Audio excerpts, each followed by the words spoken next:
Hey, this is Peter Schrager for the Fox NFL Cheat Sheet Week 10 edition. What's up, Week 10?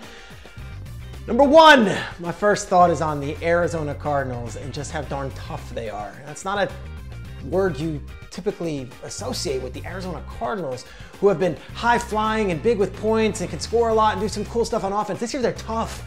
They are undefeated on the road, and in those games, they are winning by an average of 12 points per game. You move forward on that and you look at this last week, they went into San Francisco, a team that has given them trouble, and they just smacked the 49ers around. Obviously, Chandler Jones is doing his part, but the coach is embodying something too.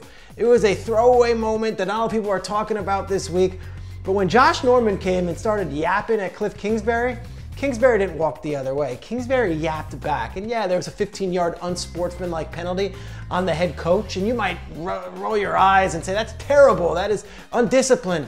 Know that those players love that. And that those players saw that and said, our coach has some bite to him. This team just won a game without Kyler Murray, without DeAndre Hopkins, and they lost Chase Edmonds early on, and they blew out the 49ers. Cardinals, they're not only real, but they're tough.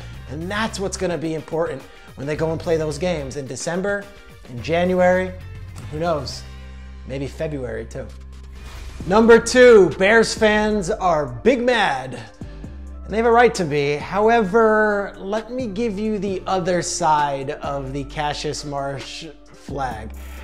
Over the offseason, the NFL and their officials and the competition committee made it a point of emphasis to call the taunting flags. Point of emphasis, what does that mean? It means they go out of their way to say, make this a call that you see and you throw the flag. So Tony Correnti sees the karate kick, sees the stare down from Cassius Marsh, and he starts leaning for that flag. Trust me, I think that flag was coming out regardless of a hip bump or whatever else happened, a hip check. Hockey fans, you call me what it was. That thing was going to be thrown, and it was thrown the week earlier on Monday Night Football when Elijah Penny, a player for the Giants, did one of these in the direction of a Chiefs player. These have been called all season long. I believe there's been 35 of them already. They may drive you nuts, but here's when it's going to be interesting. Are those flags going to be thrown in a playoff game? You could argue that that penalty that was thrown on Cassius Marsh on a third down sack that would have given the Bears the ball back and plenty of time to make more, you could have argued that that game cost them a game in week 9. Fine. Will the officials be throwing that flag in January? That is where we see the point of emphasis, and I wonder if there is some people in the league office saying, hey, we made our point, maybe let's rein it back a little bit. Number three, the Bolts have found their way again. Yeah, the Chargers lost 2 weird games. They got blown out by the Ravens, and then they got blown out by the Patriots. It was a 3-point game, but the Patriots just ran the ball up and down and just dominated them. And then they go into Philly, and it's like 24-24. Devontae Smith scores this touchdown, and it's, all right, here we go. It's going to be Jalen Hurts and Justin Herbert going back and forth. And the Los Angeles Chargers basically said, no, it won't. We're instead going to just bleed this clock dry, and they did. 6:07 left, 24-24.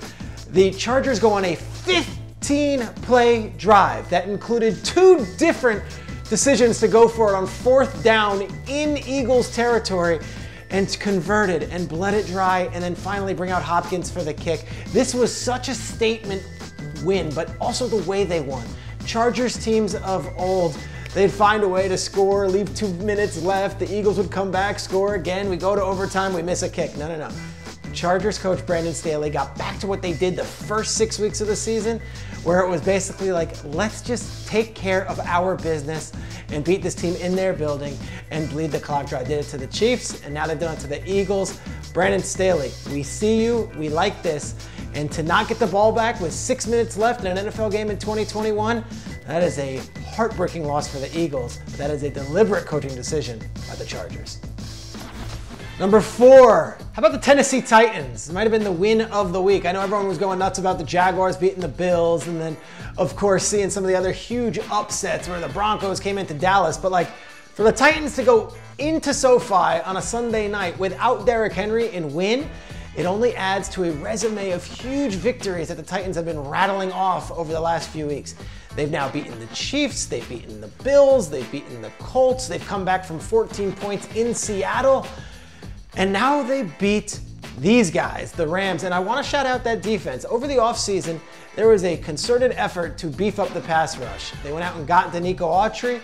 They went out and got Bud Dupree, and Jeffrey Simmons, who is a third-year player, is finally healthy and finally doing his thing from the interior. That is a testament to not only Mike Vrabel and those players, but to first-year defensive coordinator Shane Bowen. Shane Bowen, whose history is really interesting, was with Vrabel at Ohio State, was with Vrabel with the Texans, and then was with Vrabel the last few years as an assistant coach. He is now the defensive coordinator. And don't be shocked if you hear his name mentioned as a head coach candidate over January and February when teams are looking for the next young, hot defensive mind. Shane Bowen, he sends the dogs and he's getting the most out of those players on defense. Number 5, the 49ers need a win in the most desperate of ways. Not only are the Niners sitting behind the 8 ball with a losing record after 9 weeks of the season, they cannot win at home. This is a real problem. They have now lost 8 straight games at home. Here come the Rams. And the Rams, you might say, oh, here come the high flyers. No. The 49ers beat the Rams. Historically, Kyle Shanahan does get the best of the Rams. The Rams are going to be hungry for a win. They want to avenge the loss to Tennessee. But I cannot stress the importance of getting a win Monday night in front of those fans and putting an end to this bizarre factoid that the 49ers just cannot win in that building. Levi's, I don't know what it is. The fans, they start booing early when they're losing because you know what? They're sick and tired of seeing their team win on the road and then lose at home. This is going to be huge, not only for Kyle Shanahan, John Lynch, and everyone who put this team together, but for those 49ers players. Win at home, beat the Rams, and you can stop the bleeding, even just a little bit, and we can go on to the second half of the season.